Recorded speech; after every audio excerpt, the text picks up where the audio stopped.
পাঞ্জাবের আক্রমণাত্মক midfielder Vidal তখন বাম প্রান্ত থেকে গতি বাড়িয়ে ঢুকে পড়েছেন বাগান পেনাল্টি বক্সে। যে কোনো মুহূর্তে তিন কাঠিতে শট নেবেন, ঠিক এমন সময় ঢুকলো একটা সবুজ মেরুন জার্সি। চকিতে প্রায় উড়ে গিয়ে নিখুঁত ট্যাকল, ভিদাল ছিটকে পড়ে গেলেন, বল গোল লাইন পেরিয়ে গেল। এই ট্যাকলের 1 ইঞ্চি যদি এদিক ওদিক হতো, পাঞ্জাবের পক্ষে পেনাল্টি ছিল অবধারিত। কিন্তু বছর 21-এর দীপেন্দু এতদিনে বাগান সমর্থকদের মনের মধ্যে বিশ্বাস তৈরি করে ফেলেছেন। তাকে ভরসা করা যায়। প্রথম একাদশে নিয়মিত না হয়েও যখন দলের প্রয়োজন তখনই নেমেই নিজের সেরাটা দেওয়া যায়, কখনো স্টপার, কখনো সাইড ব্যাক। এবারের আইএসএলে নিজেকে উজাড় করে দিচ্ছেন মোহনবাগানের এই যুব ডিফেন্ডার।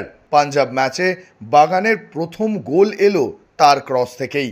10টি ম্যাচে খেলে ফেলেছেন 731 মিনিট, 4টি ক্লিনশিট, নামের পাশে একটি গোল এবং 2টো অ্যাসিস্ট, 12টা ইন্টারসেপশন, 27টা রিকভারি, 27টা ক্লিয়ারেন্সের পাশাপাশি 2টো পরিসংখ্যান ভীষণ গুরুত্বপূর্ণ।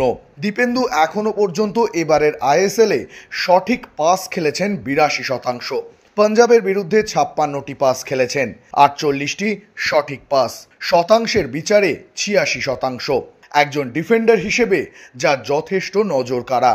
আরেকটি পরিসংখ্যানও বুঝিয়ে দেয় দীপেন্দু কতটা লম্বা রেসের ঘোড়া।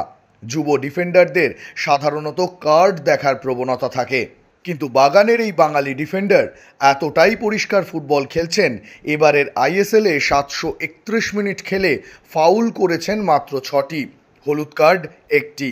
আনোয়ার আলী চলে যাওয়ার পর সেই শূন্যতাকে কে পূরণ করবে? সেই উত্তর দীপেন্দু অনেক আগেই দিয়ে দিয়েছেন। এবার নেমেছেন নিজের পায়ের তলার মাটি আরও শক্ত করতে, যাতে পরের বছর প্রথম একাদশের জায়গাটা পাকা করে ফেলতে পারেন এই বাঙালি ডিফেন্ডার। মাটিতে পা রেখেই আকাশ ছোঁয়ার স্বপ্ন দেখছেন তিনি।